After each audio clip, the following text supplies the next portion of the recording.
Hello guys, I hope कि आप सब ठीक हो और अपने घर पे हो। वैसे भी सिचुएशन इतनी ख़राब चल रही है और इसी वजह से हमें ऑनलाइन पढ़ाई करनी पड़ रही है। तो मैंने पिछली क्लास में आपसे कहा था कि हम आज some basic concepts of chemistry start करने वाले हैं, जो कि क्लास 11th का पहला टॉपिक है। उसमें एनसीईआरटी के अकॉर्डिंग कुछ लॉज वगैरह बता रखे हैं। वो आईआईटी या नीट किसी में भी मैंने प्रीवियस ईयर्स के पेपर देखे हैं, उसमें किसी में भी उनके क्वेश्चंस नहीं आए हुए हैं। फिर भी अगर आप बोर्ड या क्लास लेवल पर जानना चाहते हो तो आप मुझे कमेंट सेक्शन में बता सकते हैं। वैसे वो टोटल थ्योरेटिकल है, इसी वजह से मैंने उसे छुड़वाया है। और उसके साथ साथ ये भी है कि वो 9th में हम ऑलरेडी पढ़ चुके हैं, ठीक है।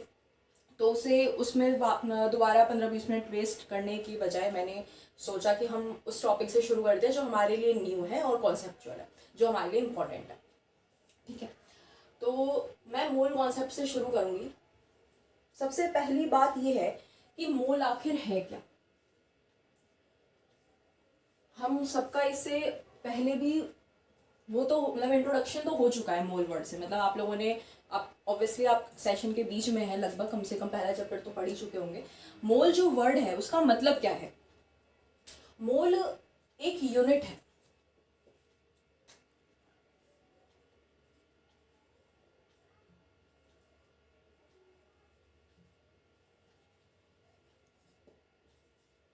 यूनिट ऑफ मेजरिंग क्वांटिटी,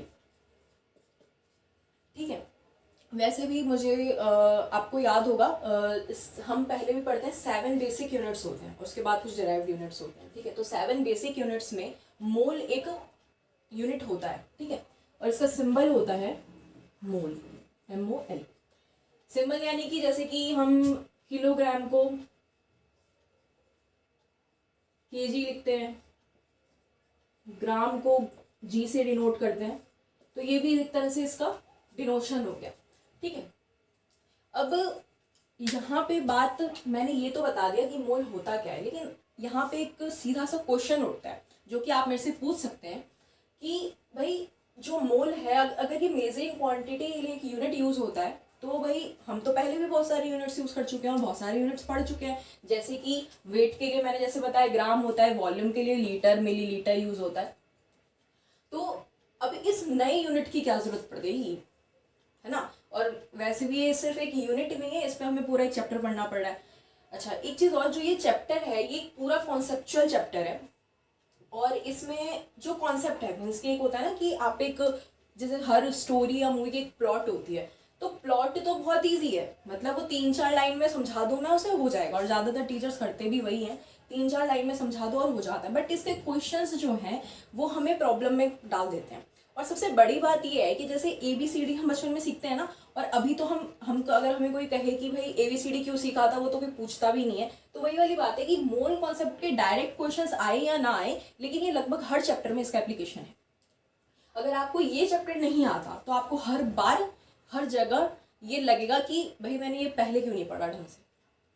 तो ये टॉपिक जो है वो बहुत ही ज़्यादा प्रैक्टिस, मतलब इसको एक प्रैक्टिस भी चाहिए, आपकी थोरो प्रैक्टिस होनी चाहिए इसके टॉपिक पे ऊपर, कमांड होना चाहिए, फॉर्मूले इसमें इंपॉर्टेंट है ही है। तो इसका हम इसलिए मैंने इसे यहाँ से शुरू किया कि मोल आखिर होता क्या है, मीन्स हम ABCD से शुरू करने की कोशिश करें, ठीक है।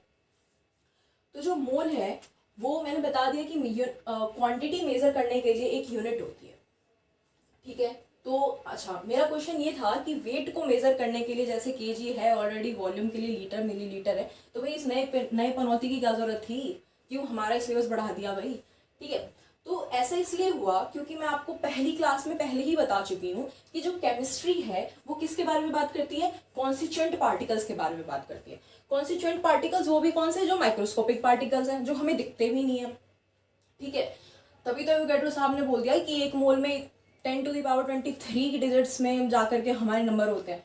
तो कहने का मतलब ये है कि जब जो हमारी बेसिक यूनिट है केमिस्ट्री की, जो बेसिस है जहाँ से शुरू होती है केमिस्ट्री, या फिर हम ये कहें कि जिसके बारे में है केमिस्ट्री, जब वो माइक्रोस्कोपिक पार्टिकल्स है, जब हम माइक्रोस्कोपिक पार्टिकल्स की बात कर रहे हैं, तो मुझे एक बात बता दो भाई कि माइक्रोस्कोपिक पार्टिकल्स को आप किस ग्राम में मेजर करोगे। आपके पास कोई तो वेइंग मशीन होगी जहां पर आप माइक्रोस्कोपिक पार्टिकल को मेजर करो, क्योंकि वहीं पर तो जो क्वांटिटी आती है वो ग्राम केजी में होती है। अच्छा, यहाँ पे मैं आपको एक, अब आप लोग सोचोगे कि क्या फर्क पड़ता है, तो मैं आपको एक चीज बता दूं जनरल नॉलेज अपने एक्सपीरियंस से, कि ये चीज मैंने खुद रियलाइज करी जब मैं अभी लैब में, हम मतलब लैब में थे, तो वहां पर क्या होता है, एक जैसे हमारे दुकानों पे आपने देखा होगा वो जो डिजिटल मीटर वेइंग स्केल्स होती है ना, वैसे वहां पे भी होती है। तो होता क्या है, मतलब मैं ये बताना चाह रही हूँ आपको कि क्यों, आखिर क्यों हम इतने एक्यूरेसी या इतनी प्रिसीजन की तरफ जा रहे हैं कि हम एक एक नंबर ऑफ एटम्स काउंट करने की कोशिश कर रहे हैं। तो ऐसा इसलिए होता है क्योंकि हमने ये वहाँ देखा। आप भी अगर इन फ्यूचर टेक्नोलॉजिकल लाइन में जाते हैं या फिर केमिस्ट्री में जाते हैं, तो आप ये पाएंगे कि वहाँ पर क्या होता है, इस मतलब वेट करने के लिए एक मशीन होती है, और उसमें हम अपने कंपाउंड्स यानी जो हमें रिएक्शंस करानी है ऑर्गेनिक या इनऑर्गेनिक में, वो मेजर करते हैं। अब ऐसा तो होता नहीं है वो पाउडर्स फॉर्म में होते हैं, क्रिस्टल फॉर्म में होता है, वैसा तो होगा नहीं कि एक ये भी ध्यान रखना होता है कि उस कंपाउंड में इम्प्योरिटी मिक्स ना हो। तो हम वहाँ पे जो पेपर्स अवेलेबल होते हैं लैब में, उन पेपर को लेकर के जाते हैं। देखो, इतनी इतनी एक्यूरेसी का ध्यान रखना होता है कि अगर हमारे मतलब हम तो फिर भी एक प्रैक्टिकल कर रहे होते हैं जस्ट, तो वहाँ पे तो 0.3 ग्राम या 0.03 ग्राम 0.01 ग्राम कंपाउंड का डिमांड होता है।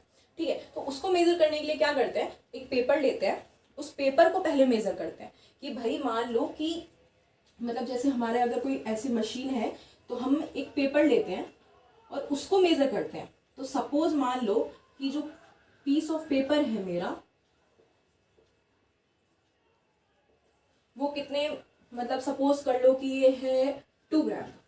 ठीक है, अब मुझे कंपाउंड कितना चाहिए, मुझे चाहिए था कंपाउंड 0.01 ग्राम। सपोज मुझे 0.01 ग्राम NaOH के पैलेट्स चाहिए।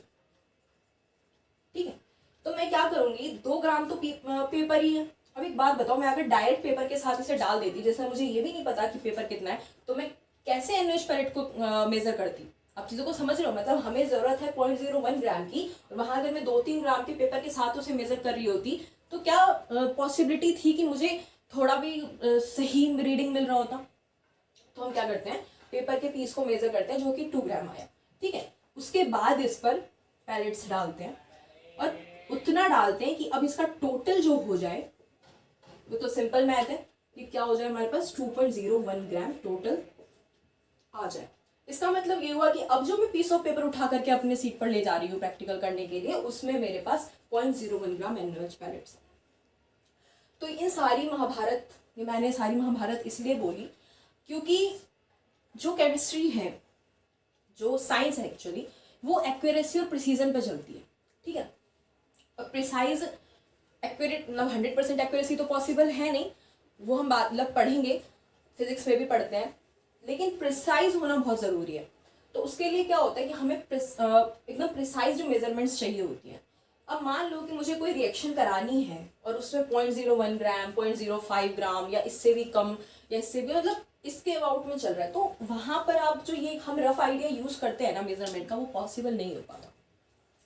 तो इसके लिए क्या हुआ, और maybe for higher studies in और in higher applications of chemistry, हो सकता है कि हमें इससे भी कम क्वांटिटी की जरूरत पड़ती हो। तो इन सारी चीज़ों को सॉल्व करने के लिए या फिर इन प्रॉब्लम्स को हटाने के लिए या इसको कुछ हद तक डील करने के लिए हमने क्या किया, एक नया क्वांटिटी इंट्रोड्यूस किया जिसे कहते हैं मोल। अच्छा, मोल जो होता है वो कोई क्वांटिटी, ये क्वांटिटी किस चीज़ की क्वांटिटी है, ठीक है, इसी बारे में अब हमें पढ़ना है।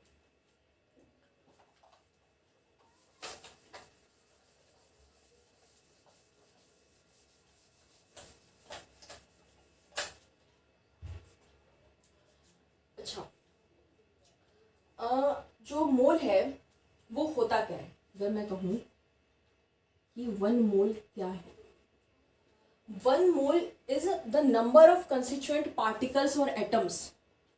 एक मोल वो नंबर है कंस्टिट्यूएंट पार्टिकल्स, एटम्स या आयंस के, जो कि कितने में प्रेजेंट होते हैं, उतने में जितना कि 12 कार्बन का मास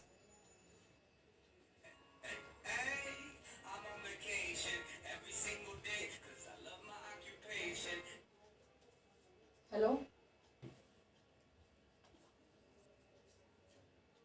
सॉरी फॉर इंटरप्शन। वो हाँ, तो सॉरी, मैं कहा थी कि 1 मोल क्या होता है।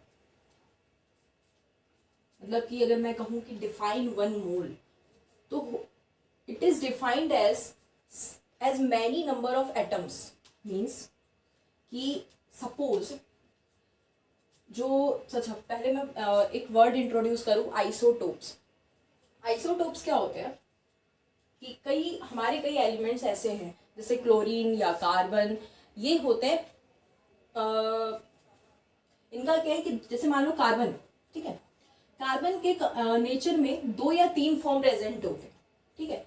आइसोटोप्स वो होते हैं जिनमें सेम नंबर, जिनका एटॉमिक नंबर तो सेम हो लेकिन मास डिफरेंट। जैसे कि कार्बन 2 टाइप के हैं नेचर में, एक दोनों का एटॉमिक नंबर तो 12 है, सॉरी एटॉमिक नंबर तो 6 है, दोनों का एटॉमिक नंबर तो 6 है, लेकिन इसका मास नंबर जो होता है वो होता है 12 और इसका मास नंबर होता है 14, ठीक है। ये डिफरेंस होता है आइसोटोप में। यानी कि हम एक सिंपल डिफाइन में कहें तो वो मतलब वो स्पीसीज जिनके एटॉमिक नंबर तो सेम हो लेकिन मास नंबर डिफरेंट, ठीक है। तो ऐसे ही क्लोरीन के होते हैं, शायद ये पढ़ा भी होगा आप लोगों ने पहले, ठीक है। तो अच्छा मैं बताती हूँ वन मोल क्या होता है। 12 कार्बन, इस आइसोटोप को कैसे डिनोट करते हैं, 12 कार्बन से। 12 कार्बन आइसोटोप में, आइसोटोप का अगर मैं 12 ग्राम ले लूं, अगर मैं 12 कार्बन आइसोटोप का 12 ग्राम ले लूं, इसमें जितने नंबर ऑफ कार्बन एटम्स होंगे, ध्यान से सुनिएगा, अगर मैं कार्बन 12 आइसोटोप का 12 ग्राम ले लूं और उसमें जितने नंबर ऑफ कार्बन एटम्स होंगे उसी को 1 मोल कहते हैं। या फिर सपोज मान लो कि उसमें नंबर ऑफ कार्बन एटम जो है वो Na है, ठीक है। इस Na के बराबर यानी कि नंबर ऑफ, यानी कि जहां भी एटम, आयंस या मॉलिक्यूल्स, कोई भी स्पीसीज, कोई भी कॉन्स्टिट्यूएंट स्पीसीज अगर इसी नंबर के बराबर हो, यानी Na ही प्रेजेंट हो, तो वो 1 मोल होता है। एक्चुअली मोल का जो लिटरल मतलब है, जो इसका लिटरल मीनिंग है वो होता है हीप या पाइल, जिसे आप ढेर कहते हैं, ठीक है, जिसे हम ढेर कहते हैं। इस लाइन को मैं दोबारा रिपीट करती हूँ, ये बहुत इंपॉर्टेंट है। जब आप मतलब सपोज करो, इमेजिन करो कि एक प्लेट है, जो कि पॉसिबल नहीं है, जो मैं इमेजिन कराने वाली हूँ वो प्रैक्टिकली पॉसिबल नहीं है, लेकिन फिर भी हम जस्ट इमेजिन करें, क्योंकि नॉर्मली ये ह्यूमर होता है कि केमिस्ट्री जो है वो एक क्रैमिंग वाला सब्जेक्ट है या फिर सिर्फ रटना पड़ता है, लेकिन हम उसे स्टोरी की तरह लॉजिक्स के साथ पढ़ने की कोशिश करें। तो जो कार्बन 12 है, सपोज एक प्लेट लेते हैं और उसमें कार्बन 12 एक स्पीसीज है, कोई भी किसी भी टाइप की, इमेजिन कर लो, सेब जैसा दिखता हो, अनार जैसा दिखता हो, कुछ भी दिखता हो, उसको कार्बन 12 नाम की कोई चीज है जिसे मैंने एक प्लेट पे लिया, ठीक है, उसका 12 ग्राम लिया, 12 ग्राम में उसके जितने नंबर प्रेजेंट हैं, उसके जितने नंबर ऑफ, वो सेब एप्पल जैसा भी आपने इमेजिन किया, वो जितने नंबर में वो प्रेजेंट है उस प्लेट पे, उस नंबर को मान लेते हैं कि वो कितने प्रेजेंट है, Na प्रेजेंट है, यानी कि Na के नंबर में प्रेजेंट है। तो उतने नंबर में अगर कोई एटम, आयन और मॉलिक्यूल है तो वो क्वांटिटी क्या कहलाएगी, 1 मोल कहलाएगी। अब देखो, जैसे ये कुछ ऐसा ही है जैसे कि 1 डजन बनाना हो, 1 डजन एप्पल लूं, 1 डजन कुछ भी कॉपीज लूं, कुछ भी लूं, 1 डजन का मतलब क्या हुआ, ये 12 प्रेजेंट है, यानी कि 12 बनाना, 12 एप्पल, 12 कॉपीज, सो ऑन, ठीक है। इसी तरह से कहने का मतलब कि कोई भी चीज, अब मैं चाहे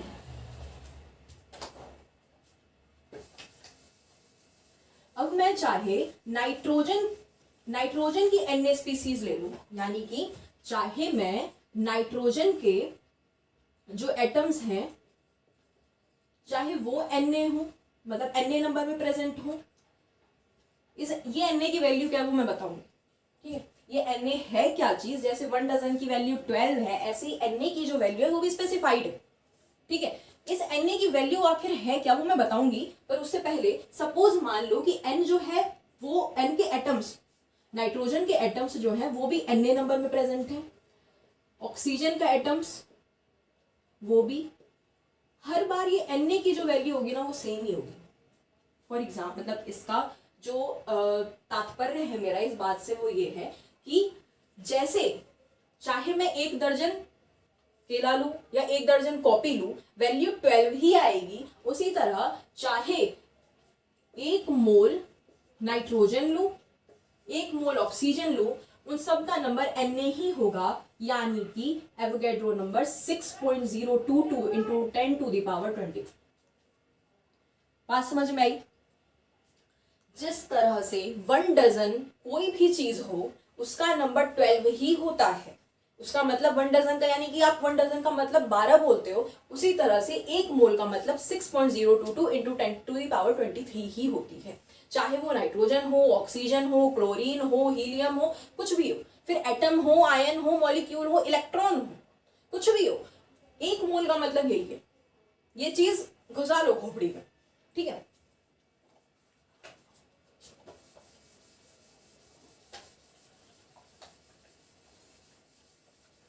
आपके जनरल नॉलेज के लिए बता दूं कि पहले जैसे यहाँ पे कार्बन 12 को स्टैंडर्ड लिया है, तो पहले ऑक्सीजन को भी लिया गया था, लेकिन उसे हटा दिया गया, ठीक है।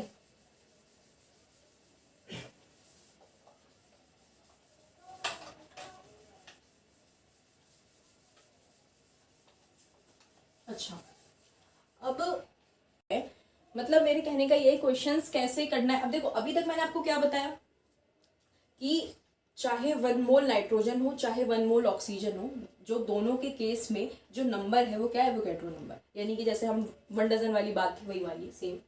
अच्छा, क्वेश्चन से पहले एक चीज और बता दूं कि जैसे ग्राम एटम लिखा हो कहीं अगर,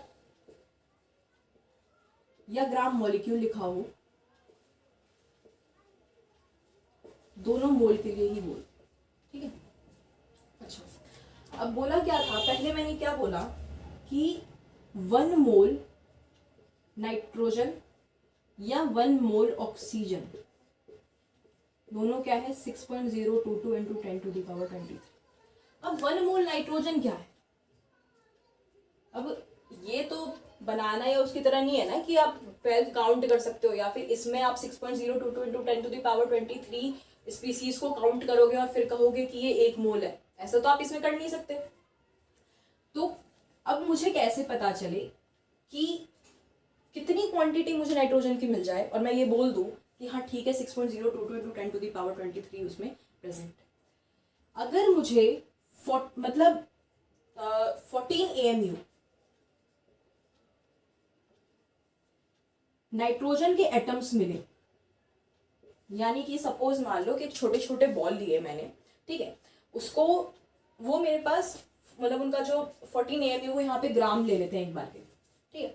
मान लो कि 14 ग्राम मेरे को छोटे छोटे बॉल में, अभी मैंने काउंट ही नहीं करा वो कितने हैं, ठीक है, वो जो बॉल्स मिले उनको बस मैंने वेट किया और वो क्या निकले 14 ग्राम। उस 14 ग्राम और उन बॉल को मान लेती हूँ मैं नाइट्रोजन के एटम्स। उन 14 ग्राम बॉल्स को जब मैं काउंट करने बैठूंगी ना तो वो मेरे को 6.022 इंटू 10⁻23 मिलेगा, ठीक है, यानी कि 1 मोल नाइट्रोजन उसे कहेंगे, या फिर ये कहो कि उस 14 ग्राम जो बॉल हो जाएंगे तो वो मेरे कितने 1 मोल नाइट्रोजन हो जाएंगे। इसी तरीके से जब मेरे को अब ऑक्सीजन का एटॉमिक वेट क्या है, एटॉमिक वेट ऑफ ऑक्सीजन क्या है 16 AMU, यानी कि जब वो 16 बॉल्स मुझे, इस बार मान लो यहाँ पे रेड बॉल्स थे, तो जब मेरे को ग्रीन बॉल्स मिल जाए 16 ग्राम के, 16 ग्राम वो बॉल्स मिलेंगे और मैं उन्हें काउंट करूंगी उसे ऑक्सीजन मानकर, तो वो मेरे पास इतने होंगे, ठीक है। तो यहां पर अब ये 1 मोल की वैल्यू हो गई, यानी कि इसका मतलब क्या समझ में आया कि 14 क्या था, इसका एटॉमिक वेट था, 16 क्या था, ऑक्सीजन का एटॉमिक वेट था। बात समझ में आ रही है? यहां से एक फॉर्मूला निकलता है, नंबर ऑफ मोल्स इसे थोड़ा डार्क करके लिख देते हैं। Number of moles is equals to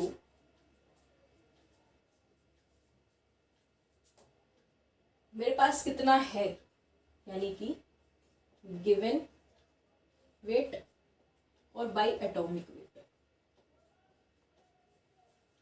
ये तो बात अभी एटम की है, मॉलिक्यूल्स पे भी आऊंगी, तो इससे पहले मैं इसको और बेहतर समझाने के लिए ना, इस फॉर्मूले को बेहतर समझाने के लिए क्वेश्चन बताती हूँ।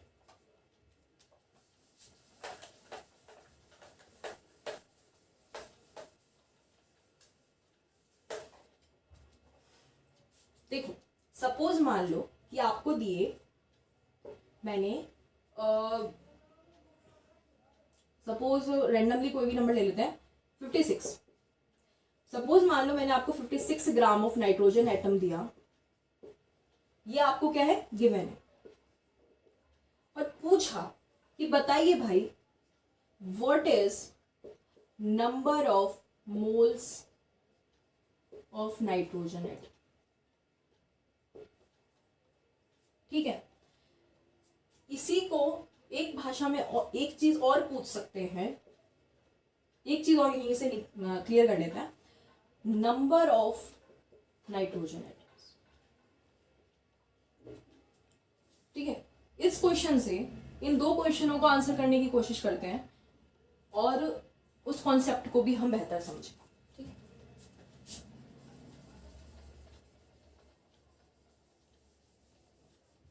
अब देखिए ये सिंपल यूनिटरी मेथड है, कोई सी वो नहीं है। अब एक बात बताओ भाई कि मुझे निकालना क्या है, नंबर ऑफ मोल्स, यानी कि 14 AMU 14 AMU नाइट्रोजन एटम में क्या होता है, 1 मोल, या फिर दूसरी भाषा में 14 AMU नाइट्रोजन एटम क्या होता है, 1 मोल होता है।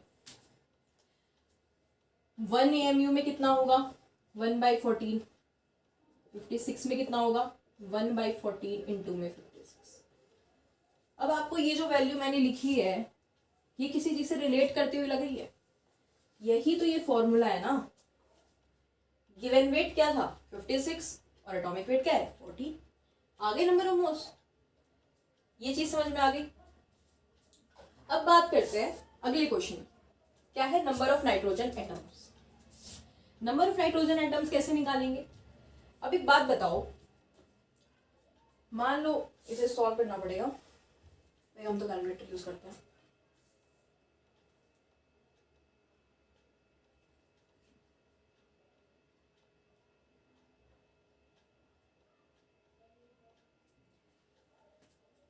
तो सिंपल कैलकुलेशन, ठीक है, 4 मोल्स। ठीक है, अब देखो 1 मोल में तो कितने एटम्स होते हैं, और एक्सप्लेन करके लिखो तो number of an atoms in 1 mole, इतना तो तुम कर लोगे, 11th के बच्चे हो गई। 1 मोल में कितने एटम्स हैं, 6.022 इंटू 10⁻23। ठीक है, 4 मोल में कितने, 6.022 इंटू 10⁻20 इंटू में 4। ठीक है, यहां से ये बस समझ में आ गई, number of moles of nitrogen atom भी निकल गए और नंबर ऑफ नाइट्रोजन एटम्स भी निकल गए कि इस मोल में कितने हैं। यहाँ पे जो मैंने पहले बताया वो भी क्लियर हो गया होगा, ये फॉर्मूला भी क्लियर हो गया होगा। ठीक है, इसे ज्यादा इलेबोरेट ना करते हुए मैं एक फॉर्मूला और बताती हूँ मॉलिक्यूलर वेट के साथ, वो समझा के, और फिर एक फॉर्मूला और। जो फॉर्मूले हैं, अगर आप 11th के न्यू स्टूडेंट हैं, यानी कि अभी 11th में आए हैं, तो प्लीज उसे साइड में लिख लीजिए, और जो 12th में या फिर एंट्रेंस की प्रिपरेशन कर रहे हैं उसे तो मुझे पता है, इनकी जरूरत नहीं है। ठीक, नंबर ऑफ, ये तो था एटॉमिक वेट में। अगर बात N2 की हो या O2 की हो या फिर Cl2 की हो तो क्या कहेंगे, तो हम ये कहेंगे उस केस में सिंपल है, एटॉमिक वेट का मॉलिक्यूलर वेट हो जाएगा। यानी दूसरी भाषा में, अब मैंने पहले क्या बताया था कि 14 ग्राम वो बॉल्स मिलेंगे मुझे, तो मैं कहूंगी कि 1 मोल। अब N2 नाम की कोई चीज लो, N2 के अलग से बॉल लेते हैं, वो कितने हो तो 1 मोल हो। N2 के मुझे 28, इसका मॉलिक्यूलर वेट क्या है 28 ग्राम। 28 ग्राम नाइट्रोजन N2 वाले वो बॉल्स मिलेंगे तो जाकर के वो 1 मोल। बात समझ में आ रही है कि सपोज मान लेते हैं कि N2 जो है वो हमने ऑरेंज बॉल्स है वो है हमारे पास, ठीक है। अब वो ऑरेंज बॉल्स जब मैं 28 ग्राम ऑरेंज बॉल अपनी प्लेट में डालूंगी और उसे जब काउंट करने बैठूंगी ना तो वो 6.022 इंटू 10 टू द पावर 23 निकलेंगे। पर इस बार क्या 6.022 into 10 to the power 23 molecules of N2, यानी कि 6.022 इंटू में 10 टू द पावर 23 मॉलिक्यूल्स। ठीक है, ये बात समझ में आ गई। ऐसे गिवन वेट मॉलिक्यूलर वेट हो जाएगा। अगर यहाँ पर बात 56 N2 मॉलिक्यूल की करी जाती है तो वहां से 28 ले लेते हो और यहाँ पे 2 मोल्स आ जाते हैं। बात समझ में आ रही है आपको। तो ये इसके ऊपर सेपरेटली क्वेश्चन नहीं कराने वाली मैं। अब चूंकि हम मॉलिक्यूलर वेट की बात कर रहे हैं तो हम यहाँ मॉलिक्यूल्स की बात कर रहे हैं, एटॉमिक वेट की बात कर रहे हैं तो हम एटॉमिक एटम्स की बात कर रहे थे। ठीक है, अभी आपके यहाँ पे 2 फॉर्मूले हो गए। इसी तरीके से अगर आयंस की बात हो तो आयन का वेट लेंगे, ठीक है, जो भी स्पीसीज होते हैं। अच्छा, अब हम आते हैं, ये तो हो गई बात कब जब आपके पास सॉलिड में प्रेजेंट है, ठीक है। जब बात गैस की होगी, जब बात वॉल्यूम की होगी, यानी आपका जो क्वांटिटी गिवन है, जैसे मैंने यहाँ पर आपको 56 AMU 56 ग्राम दिया था। अगर आपको कोई कहे कि 56 लीटर नाइट्रोजन एटम है तो आप क्या करोगे? तो क्या होता है,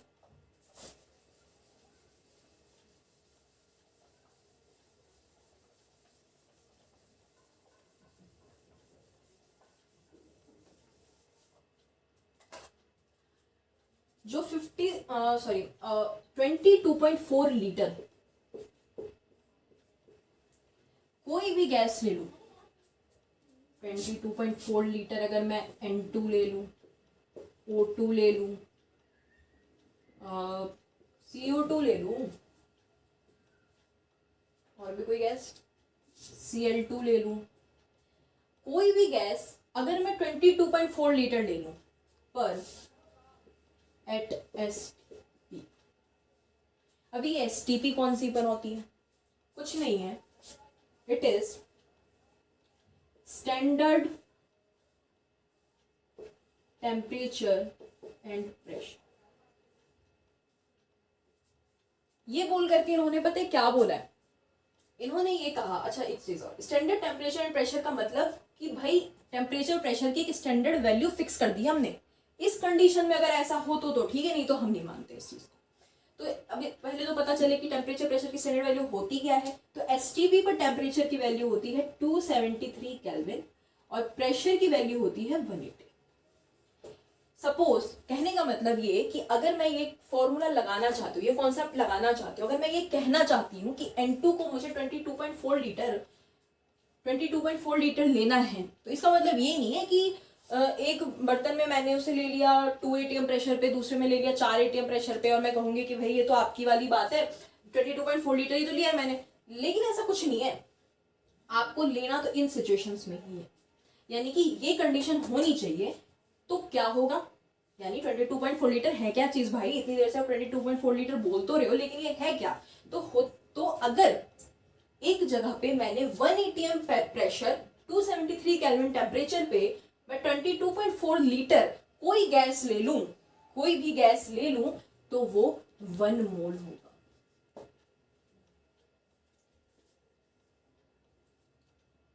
क्लियर है? फिर से रिपीट कर देती हूँ, 273 केल्विन और 1 एटमॉस्फेयर के सिचुएशन में, ये कंडीशन में जिसे STP बोला गया, उस कंडीशन में अगर 22.4 लीटर कोई भी गैस ले ली तो वो 1 मोल गैस होगी, यानी कि उसके जो मॉलिक्यूल्स प्रेजेंट है ना, वो Avogadro number of molecules present है। इसके आगे कुछ और मतलब आपको कुछ और पूछने बताने की जरूरत ही नहीं है, यहां से तो हो जाएगा, कोई कंफ्यूजन नहीं रहेगी ना। जैसे कि अगर मैं क्वेश्चन की बात करूं, क्वेश्चन कैसे आएगा? अब हम एक काम करते हैं, इन तीनों कॉन्सेप्ट पे कुछ क्वेश्चंस कर लेते हैं। एक दो क्वेश्चन कर लेते हैं, उसके बाद देखते हैं जिस हिसाब से टाइम होगा।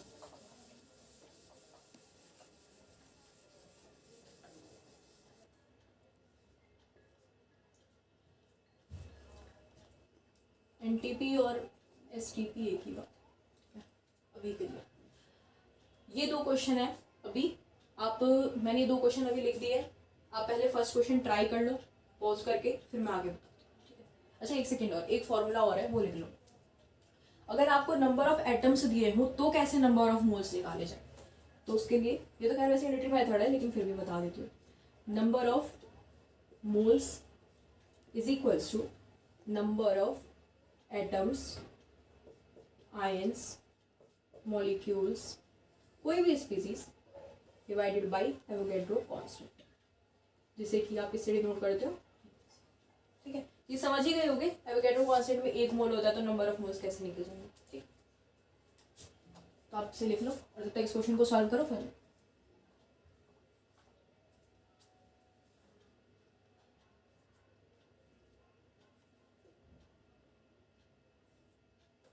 अच्छा तो चलो अब इसे आगे कर लेते हैं।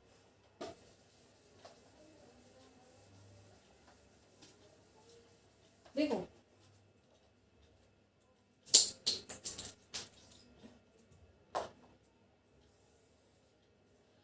One atom of an element x का वेट क्या है, ये हमें बताना है नंबर ऑफ ग्राम एटम्स, या फिर इसे और सॉल्व करके कह दूं number of moles in 40 kg।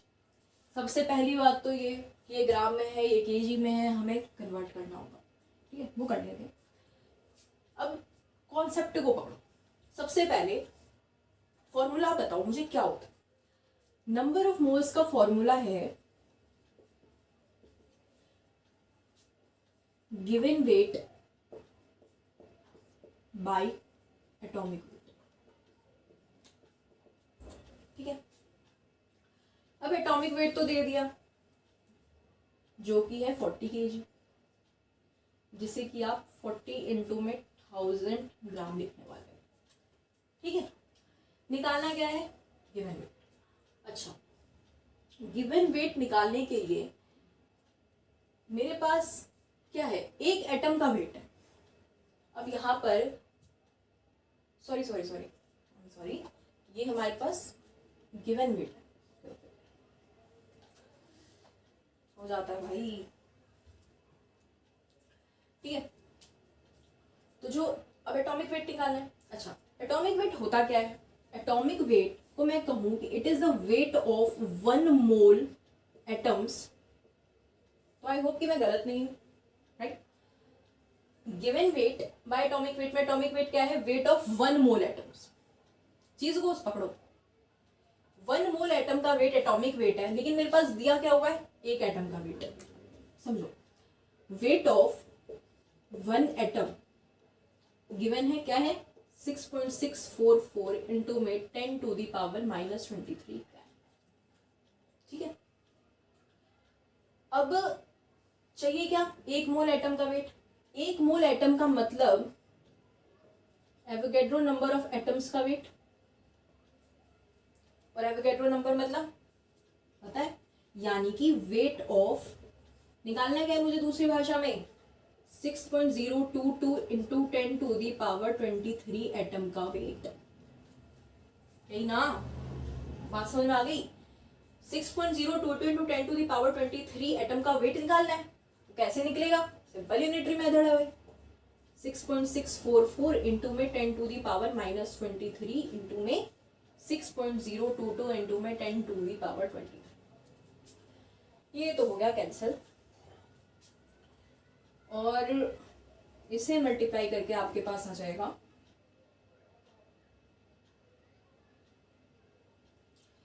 40,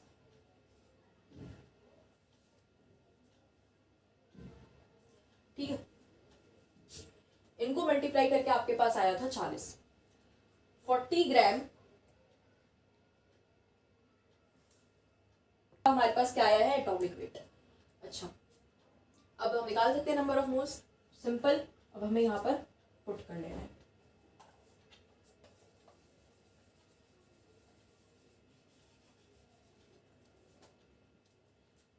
given weight क्या 40 और एटॉम सॉरी 40 इंटू में 1000, हाँ सही है ना, 40 इंटू में 1000 और एटॉमिक वेट क्या 40 ग्राम। ठीक है,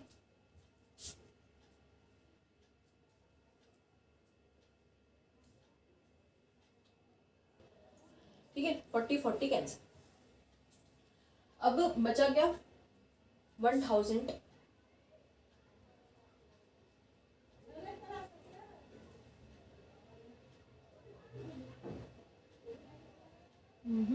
तो हमारे पास 1000 मोल इस पे क्या आ गए हैं, नंबर ऑफ मोल्स। ठीक है, कोई शक, कोई सवाल? अब बारी है सेकंड क्वेश्चन की, वो भी ट्राई करो।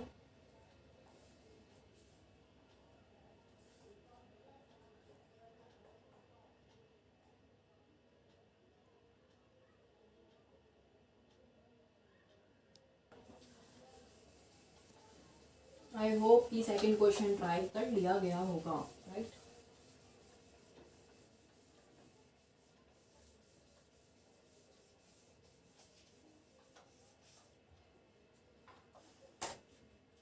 क्या बोल रहे हैं कि 11.2 लीटर ऑफ SO2 गैस, ठीक है, यानी कि नंबर ऑफ मॉलिक्यूल्स निकालना है मुझे किसमें, 11.2 litre of SO2 gas. Number of molecules in 11.2 litre of SO2 gas. आपकी संतुष्टि के लिए SO20 भी तो लिख ही दिया है। अच्छा, अब एक बात बताओ, क्या बताया था मैंने कि 22.4 लीटर कोई भी गैस, अब यहाँ पे जो कि SO2 गैस है, तो 22.4 लीटर ऑफ SO2 गैस क्या होगा 1 मोल। इसमें 1 मोल मॉलिक्यूल्स होंगे ना, यानी 11.2 लीटर में कितने, देखो अभी से डायरेक्ट आप 1 मोल की जगह एवोगैड्रो नंबर भी लिख सकते थे, फिर से कर सकते थे, लेकिन मैं थोड़ा मतलब मोल और एटम दोनों का कॉन्सेप्ट आपके दिमाग में घुस जाए, इसलिए मैं इसे थोड़ा ऐसे लेके जा रही हूँ। ठीक है, 11.2 लीटर ऑफ SO2 गैस, सीधी सी बात है 11.2 बाई 22.4 1/2 मोल्स, यानी कि 0.5। कहीं ये मत समझना कि कहीं 12 दर्जन में तो 12 होते हैं, डेसिमल नहीं होते, यहाँ डेसिमल कैसे हो गया, होता है भाई, होता है। ठीक है, 0.5 मोल। अब बात निकल, हमें मोल तो निकालने नहीं थे, लेकिन हमें चाहिए क्या था, नंबर ऑफ मॉलिक्यूल्स। तो कोई बात नहीं, 1 मोल में कितने मॉलिक्यूल्स होते हैं 6.022 इंटू में 10⁻23, तो 0.5 में आ गया, इसको मल्टीप्लाई कर दो तो ये क्या आ जाएगा आपके पास 3.011 इंटू में 10⁻। तो मैंने आज का टॉपिक करा दिया है, मतलब आज के हिस्से का जो भी था वो थ्योरी कॉन्सेप्ट्स बता दिए हैं, क्वेश्चंस भी कराए हैं 2, और बाकी जो क्वेश्चंस होंगे वो मैं आपको वीडियो के एंड में प्रोवाइड कर दूंगी। और जो क्या कहते हैं, मतलब इस टॉपिक में क्या है कि ये टॉपिक के बहुत क्रिटिकल क्वेश्चंस बनते नहीं है, बेसिक ही क्वेश्चन होते हैं, लेकिन फिर भी मतलब मुझे थोड़ा शॉकिंग भी लगा था, लेकिन नीट 2020 में इसी टॉपिक के क्वेश्चन था। ठीक है, तो मैं ऐसे क्वेश्चंस ढूंढ करके अच्छे लेवल के क्वेश्चंस आपको प्रोवाइड कर दूंगी वीडियो के एंड में। ठीक है, आज के लिए बस इतना ही था, और थैंक यू। घर पे रहिए, सुरक्षित रहिए, अपना ख्याल रखिए, ये इस वक्त ये बहुत ज़्यादा ज़रूरी है। जो आज की क्लास थी वो 11th वालों के लिए जो बेसिक से शुरू कर रहे हैं उनके लिए इम्पॉर्टेंट थी बहुत ज़्यादा, पर 12th वाले के लिए जो एंट्रेंस की तैयारी कर रहे हैं उसके लिए इतना कुछ खास नहीं था। नेक्स्ट क्लास में उनके लिए बहुत इंपॉर्टेंट होने वाली है जो, और ये चैप्टर मैं कोशिश करूंगी कि 2 दिन में, नहीं तो मैक्सिमम 3 डेज में इसे खत्म कर दूं, यानी इस वीक मेरा खत्म करने का इसको टारगेट रहेगा, और इस चैप्टर को फिनिश करना है हमें। बाकी आप हमारे वीडियो को शेयर करें, लाइक करें अच्छी लगे तो, क्योंकि मेहनत कर रहे हैं हम आपके लिए। लाइक करें, शेयर करें, और चैनल को सब्सक्राइब करना मत भूलिएगा। इंस्टाग्राम पे फॉलो करिए और टेलीग्राम चैनल ज्वाइन कर लीजिए ताकि आप मेरे से वहाँ पे डाउट्स क्लियर कर सकें। Thank you.